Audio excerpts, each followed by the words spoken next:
दिवाली खुशियों वाली। जी हाँ, इस दिवाली की ये है थीम हमारी, और वो थीम भी इसलिए है कि पिछली दिवाली से लेकर इस दिवाली तक ज़्यादातर निवेशकों ने बाजार में भरपूर कमाई की, और इस कमाई करने में बाजार के कई दिग्गजों ने उनकी मदद की है, और कई सारे म्यूचुअल फंड्स ने, और ख़ास तौर से कुछ ऐसे बड़े इंटरेस्टिंग म्यूचुअल फंड्स बाजार में इस वक्त सामने आए जिन्होंने पिछली दिवाली के बाद अपने कामकाज को या तो शुरू किया है या बहुत तेज़ी से बढ़ाया है। ऐसे कुछ खास मेहमानों से मैं आपकी मुलाकात करवाने जा रहा हूँ इस बेहद खास शो में। हेलियस इंडिया के CEO दिनशो ईरानी साहब हमारे साथ कार्यक्रम में शामिल हो चुके हैं, जिन्होंने इसी साल अपने फंड को लॉन्च किया, शुरुआत की। और व्हाइट ऑक कैपिटल म्यूचुअल फंड के CEO आशीष सोमैया साहब भी है, जिन्होंने शुरुआत तो पहले कर ली थी दिवाली से पहले, लेकिन ज़्यादा एक्शन दिवाली के बाद ही आता दिखा है। सर, आप दोनों के लिए तो दिवाली बड़ी जोरदार है इस बार। आशीष जी, मतलब इस दिवाली का हम बहुत साल से वेट कर रहे थे, काफ़ी सालों से इंतजार कर रहे थे, फाइनली। सर, हमारे लिए तो हर एक दिवाली अच्छी रहती है। बहुत बढ़िया, लेकिन ये स्पेशली एक माइलस्टोन है। ये स्पेशल है क्योंकि हमारा NFO अभी आज खत्म होने वाला है। आज लास्ट डे? आज लास्ट डे NFO। अरे क्या बात है। पहली बार म्यूचुअल फंड में कदम रख रहे हैं इतने सालों बाद। बिल्कुल सर, उम्मीद करते हैं कि इस दिवाली पे जो बड़े माइलस्टोन आप दोनों के फंड्स ने छुए हैं, अगली दिवाली पर और ज़्यादा मुस्कुराहट आपके चेहरे पर दिखे। वैसे आमतौर पर निवेशक खुश हैं, इस बार किसी को कोई कंप्लेन नहीं आशीष जी, है ना?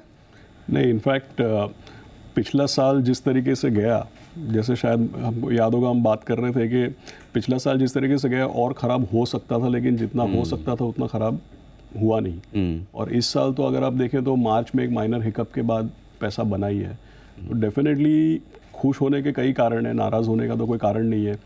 पिछले साल से लेके अब तक सारे, जैसे आपने बताया पिछले साल फंड्स लॉन्च हुए तो सारे डबल डिजिट रिटर्न है। करेक्ट। तो उसमें कोई आगे जाकर के एक्सपेक्टेशन किस तरीके से बनते हैं उस पर चर्चा करेंगे, लेकिन अब तक तो सब बहुत ही बढ़िया है। बिल्कुल। और सर, इंडस्ट्री भी काफ़ी अच्छी तरह से ग्रो हो रही है, नए फंड्स आ रहे हैं, नए प्रोडक्ट्स आ रहे हैं, इन्वेस्टर्स भी नए आ रहे हैं, कोई कंप्लेन नहीं है आपको? जी बिल्कुल नहीं है। एक्चुअली आप देखिए तो सिप 2 बिलियन और 16,000 करोड़ के सिप हो गए हैं, जो कि मुझे नहीं लगता कि हमारे टाइम में जब हम हमारे म्यूचुअल फंड देखते थे अलायंस के दिनों में, तब तो ये सपना हुआ करता था कि ऐसा कुछ होगा। लेकिन आप देखिए जिस हिसाब से सेविंग्स बढ़ रहे हैं और जिस हिसाब से निवेशक आ रहे हैं, एवरी मंथ ग्रोथ आ रहा है। और प्लस आप बाकी NFO लगाइए, EPFO लगाइए, तो आधा 4-5 हज़ार करोड़ वहाँ से और आ रहे हैं, तो इसलिए तो बहुत ही बढ़िया है। दिनशो सर, तो जनरली हमारी जो परंपरा है, हर दिवाली पर हम एक दिवाली अगली दिवाली तक के लिए थोड़ा आउटलुक लेना चाहते हैं, समझना चाहते हैं, और आने वाली कुछ और साल तक के लिए भी बताएं सर, क्या व्यू क्या बन रहा है मार्केट में इस वक्त? जी ऐसा है कि बाज़ार में इंडिया को लेके तो व्यू बहुत अच्छा है, कि आप हमारा डोमेस्टिक देखिए, जो टैक्स इनफ्लोज हैं इतने बढ़िया हो रहे हैं, गवर्नमेंट का केपेक्स देखिए बहुत ही बढ़िया हो रहा है। और दूसरा ये मत भूलिएगा कि अगले मई में सेंट्रल इलेक्शंस हैं, तो वहाँ आप देखिए कि कितना इन्फ्यूजन आ रहा है। अभी रूरल इकोनॉमी के लिए भी ज़रा पुश हो रहा है, तो वो जो पार्ट था रूरल का जो डाउन था, वो अभी होपफुली थोड़ा that economy also will pick up, तो वो एक आप ध्यान रखिए। और दूसरा प्रॉब्लम हमें यहाँ हो रहा है US से। ठीक है। एक्चुअली एक बड़ा जो पड़ाव है वो US का है, जो हमें लग रहा है कि मैनेज अभी तक तो बहुत बढ़िया किया उन्होंने, लेकिन जिस हिसाब से उनके लॉन्ग टर्म जो 10 साल के यील्ड्स हैं जो भाग गए हैं, वो थोड़ा आगे चल के थोड़ा तकलीफ दे सकते हैं। इसलिए दोनों साइड का पलड़ा बिल्कुल भारी है, तो एक साइड से अच्छा है, दूसरे से खिंचाव है। तो लोकल फर्स्ट क्लास, ग्लोबल थोड़ा क्वेश्चन मार्क। हाँ जी आशीष सर, आपका व्यू मार्केट पर दिवाली, अगली दिवाली पर यहाँ से ऊपर दिखेंगे? अगली दिवाली यहाँ से ऊपर, लेकिन मैं ऐसे डिवाइड करूंगा कि दिवाली से लेके समझो होली तक, और फिर होली से लेकर के ये अच्छा आइडिया है सर। 2 पार्ट में उसको अगर डिवाइड करेंगे जी, टेल ऑफ 2 हाफ्स जैसे बोलते हैं, तो वो ये कि काफ़ी सारे जो इवेंट्स हैं, जैसे दिनशा साहब ने बताया कि US में मतलब तरह तरह के किस तरीके के हार्ड लैंडिंग, सॉफ्ट लैंडिंग, ये तरह तरह के एडजेक्टिव्स के साथ लैंडिंग की डिस्कशन होती है, तो वो किस तरीके से होता है, 10 ईयर बॉन्ड का क्या असर पड़ता है, वो आने वाले 6 महीनों में शायद हम लोगों को उसके ऊपर कुछ ना कुछ देखने को मिलेगा। दूसरी बात यह है कि हमारे सारे स्टेट इलेक्शंस ख़त्म हो जाएंगे, हम जनरल इलेक्शन की तरफ बढ़ेंगे, तो आने वाले 3 से 6 महीने में वॉलेटिलिटी होने के लिए या नेगेटिव मूवमेंट्स होने के लिए काफ़ी कारण बन सकते हैं। लेकिन 1 साल बाद अगर हम देखें तो निश्चित है कि ये इवेंट्स हमारे पीछे होंगे, और अगर मार्केट को कंटिन्यूटी मिली, गवर्नमेंट को लेकर के कंटिन्यूटी अगर मिली, तो हम लोग एक अलग तरीके का माहौल देख सकते हैं मार्केट में। तो मतलब आप दिवाली के पहले तक टेंशन नहीं है, दिवाली के बाद देखना, सॉरी होली तक टेंशन नहीं है? होली तक शायद होली तक रहेगी टेंशन, क्या होगा क्या नहीं होगा, मतलब रिजल्ट जैसे जैसे मई में जैसे आएगी। पिछली होली के आसपास हमने एक ट्रेलर देखा ना, मार्च 2023 में एक ट्रेलर देखा हमने। वैसा एग्जैक्टली। तो उसके बाद इलेक्शन के बाद क्लैरिटी आ जाएगी आपको क्या करना है क्या नहीं करना है। ठीक बात है। तो एकमात्र रिस्क अगर कुछ है या बड़ी इवेंट है वो इलेक्शन है, आपको भी लगता है सर बड़ा इम्पैक्ट हो सकता है? जी, इलेक्शन आई थिंक स्टेट का ज़्यादा होगा देन अपना सेंटर का, क्योंकि सेंटर में अभी कोई बोल तो नहीं सकता, लेकिन लगता नहीं है कि कुछ वहाँ बड़ा पे change उथल पुथल होने वाला है। तो स्टेट इलेक्शन तो छोटी मोटी चीज़ है। हाँ जी, वही तो, वो तो आई थिंक मार्केट जो अभी आपने देखा वो बिल्ड इन कर ही रहा है। तो सर एक और जो चीज़ है ग्लोबल मार्केट्स को लेकर जिसका दिनशो सर ने भी थोड़ा जिक्र किया कि अगर चिंता है तो थोड़ी अमेरिका की है। चिंता पिछले साल के मुकाबले में कम रहेगी या ज़्यादा रहेगी? मुझे ऐसा लग रहा है कि जो चीज़ मार्च 2023 में हमको एक ट्रेलर दिखा ना, 3-4 बैंकें उड़ गई। हाँ हाँ। एक बार ऐसा लगा कि भाई अभी इनके आर्थिक व्यवस्था को भारी क्षति पहुंचेगी। तो क्या है कि वहाँ पे जब तक कोई ना कोई ये इशू होता नहीं है, तब तक देखिए क्या होता है कि डॉलर, अगर इंटरेस्ट रेट ऊपर रहता है यूएस का तो डॉलर स्ट्रांग रहता है, डॉलर स्ट्रांग रहता है तो हमारी करेंसी पे प्रेशर आता है, हमारे इंटरेस्ट रेट पे प्रेशर आता है। करेक्ट। तो जब तक वहाँ पे कोई ना कोई ये सारा जो मामला है ये अपने पीछे नहीं हो जाता है वहाँ से, तब तक हम आगे एक हाईवे नहीं देख सकते हैं। वो चैलेंज है हमारे लिए। जैसे अभी तक हम लोग इस लेवल पे है क्योंकि हमारे डोमेस्टिक कंडीशंस बहुत स्ट्रांग है। आप समझ सकते हैं कि 2013, 2008-9 पिछली बार जब भी ऐसा माहौल बना है तब तो हम लोग एकदम मैदान के बाहर हो गए थे। करेक्ट। अभी हमारे डोमेस्टिक कंडीशंस इतने स्ट्रांग है कि हम अपने बलबूते पे खड़े हैं यहाँ पे। लेकिन हमारे मार्केट को एक आगे अच्छा एक हाईवे देखने को मिले, उसके लिए यूएस के जो भी इश्यूज हैं वो एक बार उसमें कुछ ना कुछ उसका निकाल आना चाहिए। ये कभी हाँ कभी ना वाला मामला है ना, कभी बोलते हैं ब्याज दर बढ़ाएंगे, कभी बोलते हैं बड़ा कंफ्यूज है। हाँ। तो जब भी वहाँ पे ऐसा वहाँ की आर्थिक व्यवस्था को लेकर के नेगेटिव डेटा आता है तो ऐसा लगता है कि भाई चलो अब ये लोग ब्याज दर को थोड़ा रोकेंगे, रेज नहीं करेंगे। तो आप देखिए फिर रुपया 81 पे जाता है, फिर हमको भारी एफआई फ्लो देखने को मिलता है। फिर कुछ होता है, फिर बोलते हैं कि नहीं अभी तो ब्याज दर बढ़नी है, तो फिर रुपया 83-84 की तरफ जाता है, फिर एफआई अपना हाथ रोक लेते हैं। तो मुझे क्या लग रहा है कि कहीं ना कहीं कुछ अगर फटना है तो फटे एक बार, फिर हम आगे बढ़ पाएंगे। ये बात है, जो होना हो जाए, काम निपटे। अच्छा सर दिनशो सर, ऐसी सिचुएशन में क्या लगता है आपको, क्या अगर ग्लोबल ख़राब हुआ तो हम कम ख़राब होंगे और अच्छा हो तो हम ज़्यादा अच्छे होंगे, ये सोचना ठीक है? जी एक्चुअली मुझे तो ये लगता है कि ये रेस में हम अभी आगे भाग रहे हैं। हाँ। तो वो तो पक्का है, गिवन है। अगर जो ग्लोबल ख़राब हुआ तो रुपए पे ज़्यादा इम्पैक्ट आएगा, लेकिन आई डोंट थिंक हमारी इकोनॉमी पे इतना इम्पैक्ट आएगा जितना रुपए पे आएगा। तो हम ग्रोथ हमारा एश्योर्ड है, लेकिन यही है कि अगर जो पुल बैक आता है, जैसे अभी आप सीखिए चाइना का भी हालत इतना अच्छा नहीं है। दोनों यूएस और चाइना 25 से 30% ग्लोबल इकोनॉमी का पार्ट है। तो ये दोनों अगर जो पुल बैक करते हैं तो ऑब्वियसली प्रॉब्लम आगे चल के हो सकती है। लेकिन जिस हिसाब से मैंने कहा कि डोमेस्टिक फ्लोज जो हैं आपके 20,000 करोड़ के आसपास हमारे रेगुलर डोमेस्टिक फ्लोज हैं, तो वो एक हद तक आपको संभाल सकेंगे, पर बियॉन्ड दैट थोड़ा ग्रोथ का भी इम्पेटस चाहिए होता है हमें। ये बात सही है। अच्छा अब आते हैं सर हमारे अपने फंड्स पर, हमारे अपने इन्वेस्टर्स पे, बड़े मजबूत है रिटेल वाले। आप तो इतने सालों से देख रहे हैं, इस बार क्या बदलाव दिखा उनमें सर? एक्चुअली रेजिलियंस देखिए सर, क्या है कि अगर हम 2008 का माहौल देखते हैं, 2013 का माहौल देखते हैं, जब भी ये यूएस को लेकर के यहाँ पे प्रॉब्लम हुआ है, टेपर ट्रेंटम बोल दीजिए या आप लेमन ब्रदर बोल दीजिए, तो तभी के जो निवेशक थे वो जिस तरीके से रिएक्ट करते थे, जैसे अभी मार्च में हमने 16,600 देखा। करेक्ट। उसके ऊपर आप देखिए कोई ज़्यादा चर्चा भी नहीं हुई। मतलब 19,900 20,000 लेवल से 16,600 आना, मतलब एक शॉर्ट टाइम फ्रेम में 20-25% की गिरावट। पिछले साल मई 2022 में हमने 15,200 तक निफ्टी देखा। तो 2 बार हमने देखा कि 20-25% की भारी गिरावट आई है, लेकिन इस तरीके का पैनिक नहीं है। इनफैक्ट जब भी गिरावट आती है उसके थोड़े समय बाद इन्फ्लोज म्यूचुअल फंड्स में बढ़ता है। तो नए में मुझे ऐसा लगता है कि अगर आप 10 साल 15 साल पहले देखें तो अभी के जो निवेशक हैं जो अभी मार्केट में आए हैं, इनका मेरे को लगता है educational background, socio economic background, risk appetite ये बहुत ही अलग है। क्योंकि 15-20 साल पहले जो लोग थे उनको पैसा गंवाने का वाकई में डर था। हमारे जनरेशन में जो लोग थे उन्होंने इतना कैपिटल, इतना पैसा, ये बात तो सही है, देखा नहीं ना। मतलब अगर हमारे घर में समझो 2-5 लाख का नुकसान हो जाए, अरे बड़ा काम हो जाता था। बहुत मतलब उसका लॉन्ग आस लग जाती थी। हमारा मतलब फ्यूचर शायद डिसरप्ट हो जाए उस सही बात तरीके है, का। बिल्कुल बिल्कुल ठीक लेकिन आज जो बंदा 25 साल का है उसका ठीक बना लेंगे, मतलब वापस कर लेंगे, ऐसा कॉन्फिडेंस लेवल अलग है। अच्छा सर, बड़ी चर्चा है आजकल वो मिड कैप लार्ज कैप के बीच में चलती है। पैसा मिड कैप स्मॉल कैप में बनता है, पसंद लार्ज कैप आते हैं, तो इन्वेस्टर क्या करे फिर ऐसे में? जी एक्चुअली एक चीज़ मैं ऐड करना चाहूँगा यहाँ पे कि मुझे याद है कि जब मैं अपने डैडी को मैं बोलता अगर जो कि मुझे गाड़ी चाहिए लोन पे, तो ऐसी मार पड़ती मुझे कि बेटा पहले कमा ले खुद। हाँ। तो सेविंग्स का तो बिल्कुल ही बराबर बोलेंगे कि आजकल तो वो रिवाज है ही नहीं, आप बाजार में डालो और कमाओ और गवाएगा तो ठीक है। अच्छा, दूसरा आपने ये बोला मिड कैप स्मॉल कैप की जो बात की आपने, उसमें ऐसा है कि एक्चुअली आज की तारीख में ऐसा लग रहा है कि थोड़ा स्ट्रेच हो गया, क्योंकि आप देखिए इंडेक्स को, तो इंडेक्स काफ़ी हद तक मिड कैप स्मॉल कैप का काफ़ी हद तक ऊपर है as compare to large cap. तो हमें आज की तारीख में यही लग रहा है कि लार्ज कैप एक सेफ जगह है जहाँ पे आप रह सकते हैं। और अगर जो जैसे मैंने बोला ग्लोबली उथल पुथल आया, तो ऑब्वियस है कि पहले करेक्शन आपको मिड और स्मॉल में ही दिखेगा और काफ़ी बड़ा करेक्शन भी दिख सकता है। ये बात सही है।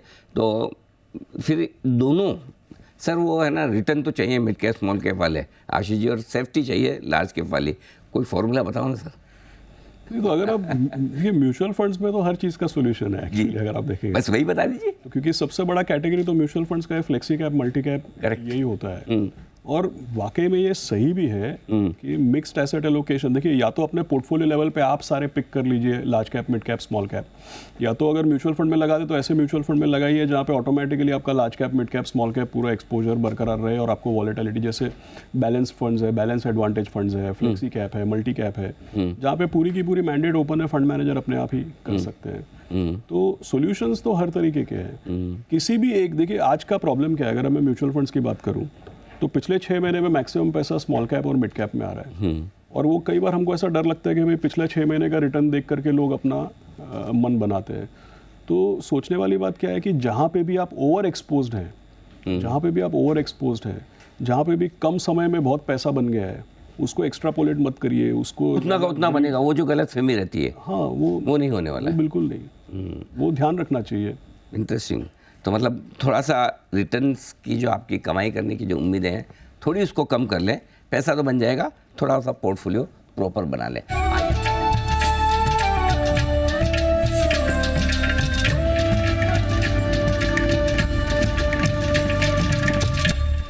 आइए हमारे साथ इस खास शो में एक और बेहद खास मेहमान शामिल हो रहे हैं। एस लैंड्सडाउन इन्वेस्टमेंट्स के को फाउंडर और मैनेजिंग पार्टनर विक्रम कोटक साहब भी हमारे साथ कार्यक्रम में आ चुके हैं। बहुत बहुत स्वागत है विक्रम जी आपको। सबसे पहले तो दिवाली की बहुत बहुत शुभकामनाएं आपको भी और आपके सारे दर्शकों को। बिल्कुल सर, दोनों बहुत बुलिश है सर आपके आने के जस्ट पहले।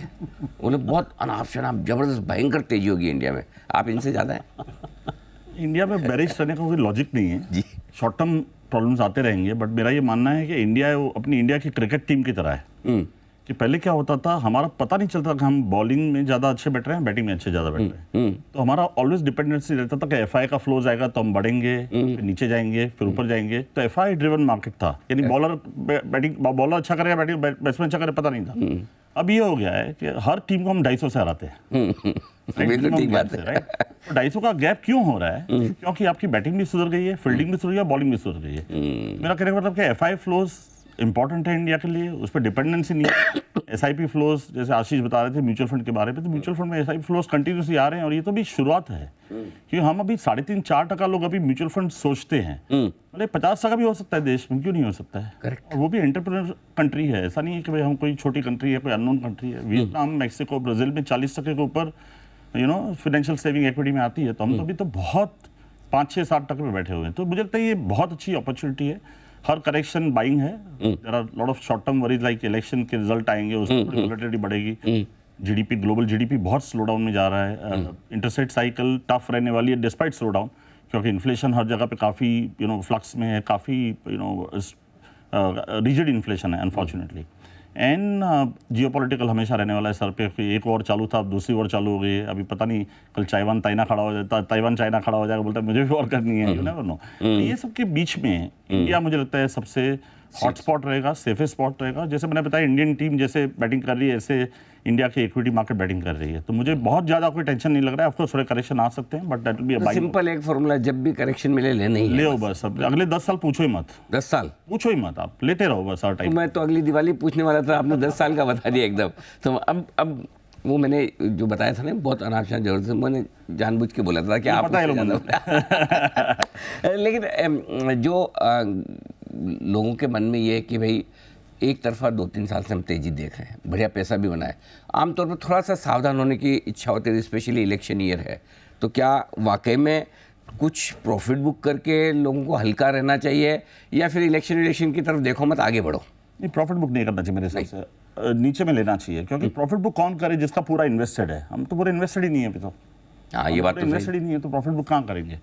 और पिछले 2 साल में निफ्टी बढ़ा कहाँ है? 10% निफ्टी बढ़ा है, 10-11%। निफ्टी का अब जो बाजार चला ही नहीं है एक्चुअली। हम तो ग्लोबल के साथ चल रहे हैं। ये 1 साल में थोड़ा मिड कैप में सेक्टर स्पेसिफिक तेजी आई है, कैपिटल मार्केट या डिफेंस या कैपिटल गुड्स रिलेटेड एरिया में, बट पूरी तेजी कहाँ है? ऐसे बहुत सारे स्टॉक्स हैं जो कोविड जनवरी 20 के लेवल पे भी नहीं पहुंचे हैं। ऐसे बहुत सारे स्टॉक्स हैं इंडिया में। और कुछ बड़ा न बड़ा हो, मैं एक चीज़ बता सकता हूँ आपको, सुन के मेरा खून तो बढ़ गया है एकदम, मतलब एकदम जोश भी बढ़ गया है और थोड़ा ब्लड सर्कुलेशन भी। जी अनिल जी, एक चीज़ बता दूं, जो आपने पूछा कि प्रॉफिट बुक करना चाहिए कि नहीं। एक्चुअली अगर जो निवेशक म्यूचुअल फंड में है तो उसको तो घबराना ही नहीं चाहिए, क्योंकि जो फंड मैनेजर है, अगर जो प्रोएक्टिव है, वो ऑलरेडी उनके बिहाफ पे तो कर ही रहा है। जैसे इन्होंने बोला फ्लेक्सी कैप सबसे बड़ा कैटेगरी इसीलिए है क्योंकि वो शिफ्ट चलता रहता है मिड कैप स्मॉल कैप से लार्ज कैप में वगैरह, वो सब। तो वो आई थिंक मैनेजर के ऊपर छोड़ दीजिए, अगर जो आप। हाँ, ये बात सही है। हाँ भाई, अगला आपसे फीस भी ले रहा है तो, और एक्सपर्ट भी है, उसके बाद समय भी है, टाइम भी है, एनर्जी है, समझदारी है, तो फिर उनको करने दीजिए। अच्छा सर, अब आशीष सर, क्या पसंद है आपको इंडिया में, क्या चलेगा? मुझे ऐसा लगता है कि आने वाले साल 2 साल में डिस्क्रिशनरी कंजम्पशन, ऐसा मुझे लग रहा है कि ऑलरेडी उसके पीछे के जो बेसिक कॉन्स्ट्रक्ट है वो तो है ही। तो और पिछले 2 साल में ऐसा कोई बहुत भारी परफॉर्मेंस भी नहीं हुआ है। तो एक तो है ये बड़े बैंक्स, प्राइवेट सेक्टर बैंक्स। दूसरा, रोटेशन के तौर पे मैं बोलूँगा डिस्क्रिशनरी कंजम्पशन में चेंज देखने को मिलेगा। कंजम्पशन बैंक्स, कंजम्पशन थ्योरी, एक चीज़ मैंने एक नोटिस भी की है, इलेक्शन ईयर में कंजम्पशन स्टॉक्स बहुत ही ज़बरदस्त करते हैं वैसे भी। तो अगली दिवाली तक आपने बिल्कुल सही पकड़ा एकदम। हाँ, सो केवल मैं जैसे स्टेपल्स या FMCG है, केवल उसी को रेस्ट्रिक्ट नहीं करूँगा। जो महंगे आइटम्स, महंगे जो एफ्लुएंट या अर्बन के पास ज़्यादा पैसे जो खरीदते हैं, गाड़ियाँ हुई। हाँ, तो ये आने वाले थोड़े समय के लिए ये बरकरार रहेगा, ऐसा मुझे लगता है। दिनशो सर, आपको क्या पसंद है? कि देखिए, जैसे ही हमारी इकोनॉमी एक्चुअली, ये 2 राय नहीं है यहाँ पे। हम 3rd लार्जेस्ट होने वाले हैं वर्ल्ड में इकोनॉमी, राइट। और वो 27-28 आप आर्ग्यू कर सकते हो कि कब होगा, क्या होगा। तो उसके हिसाब से जैसी ऐसी इकोनॉमीज मूव होती हैं, अगर जो आप US का देखें या चाइना का देखें, जैसे इन्होंने बोला, एक्चुअली 2 सेक्टर तो हमेशा बिग पार्टिसिपेंट्स होते हैं। एक होता है फाइनेंशियल्स और दूसरा होता है कंजम्पशन। और कंजम्पशन में डिस्क्रिशनरी होता है, स्टेपल्स FMCG वगैरह नहीं होता। ये आप जस्ट बिकॉज आप ज़्यादा कमा रहे हैं, मतलब ये नहीं आप 4 बार नहाएंगे दिन में। हाँ, ठीक है, तो करेक्ट। ज़्यादा महंगा वाला शैम्पू खरीदेंगे ले रहे हैं। हाँ, वैसा है। ठीक है, तो वो होगा। तो ये 2 तो गिवन है। और इंडिया की स्टोरी, और एक्चुअली ग्लोबली भी आप देखें, टॉप 100 रिचेस्ट पीपल देखेंगे आप दुनिया में, तो 3 सेक्टर से आते हैं। अच्छा। फाइनेंशियल्स, कंजम्पशन और टेक। अच्छा। टेक का एक्चुअली वहाँ पे ये है कि टेक उनका प्लेटफॉर्म प्ले होता है या प्रोडक्ट प्ले होता है, यहाँ पे सर्विसेज प्ले है। बट दूसरा, इंडिया में 1-2 और खास सेक्टर जो हमें लगते हैं, वो तो एक है जो China +1 प्ले हो रहा है, वो सेक्टर अच्छे लगते हैं। मैन्युफैक्चरिंग, हाँ जी, मैन्युफैक्चरिंग, आउटसोर्सिंग मैन्युफैक्चरिंग। और दूसरा जो सेक्टर है वो डिफेंस है हमारे लिए, जो हमें डिफेंस अभी भी बहुत अच्छा लगता है। अभी भी बहुत अच्छा लगता है, क्योंकि हमें ये लग रहा है, जैसे विक्रम जी ने बोला था कि वर्ल्ड में ये लड़ाइयाँ वगैरह जो छिड़ रही हैं, उसके चलते सबके डिफेंस बजट सबके हाई हो गए। तो हमें तो लगता है कि आउटसोर्सिंग प्ले के लिए बहुत बढ़िया हो सकता है इंडिया। मतलब अभी तक हम इंपोर्ट करते थे डिफेंस इक्विपमेंट्स, ये सारे, अब हम एक्सपोर्ट करना शुरू करें। एक्सपोर्ट का चांसेस बहुत हाई है, क्योंकि अपनी टेक्नोलॉजी हमने अभी लेनी चालू कर दी है यहाँ पे। तो करेक्ट, इंटरेस्टिंग, बहुत बढ़िया थीम है। विक्रम सर तो बड़े जाने माने जाते हैं, स्टॉक पिकिंग तो खतरनाक होती है उनकी, ज़बरदस्त। सर मुझे नहीं पता आप स्टॉक बताएंगे नहीं बताना चाहें तो, लेकिन आपको क्या पसंद है इस दिवाली पर? नहीं बता पाऊंगा। लास्ट टाइम मैंने कैपिटल मार्केट, मैंने आशीष ने दोनों ने एक ही चीज़ बोली थी, कैपिटल मार्केट रिलेटेड एरियाज में फोकस करिए, देखिए क्या हुआ है। तो मुझे लगता है मैं दोनों से एक एक पिकअप करूंगा। आशीष का पॉइंट जो कंजम्पशन है, मुझे लगता है कंजम्पशन तो बहुत लंबी गेम है। कंजम्पशन कैसे खेलना चाहिए, आप बड़ी एफएमसीजी कंपनी जो 60 के पी पे मिलती है वो लो, या कंजम्पशन जो डिलीवरी करता है उसको लो, या कंजम्पशन जो लॉजिस्टिक्स संभालता है उसको लो, या कंजम्पशन टेक करता है उसको लो। जो प्रोसेसेस है कंजम्पशन के आजू बाजू, या कोई पैकेजिंग करता है उसको देखो। तो कंजम्पशन के आजू बाजू की चीज़ें वो मुझे ज़्यादा अच्छी लग रही है कंजम्पशन से, बिकॉज कंजम्पशन प्रॉब्लम ये है कि सेक्टर्स जो हैं एमएनसीज ज़्यादा हैं और मोस्टली कंपनी 40-50 के पी पे हैं। तो मुझे लगता है कि उसके एंसिलरी जो एरियाज हैं वहाँ पे ध्यान देना चाहिए। एक मुझे लगता है बहुत अच्छा सेक्टर है। एक मिनट मैं ये थोड़ा बहुत इंटरेस्टिंग चीज़ बोली है।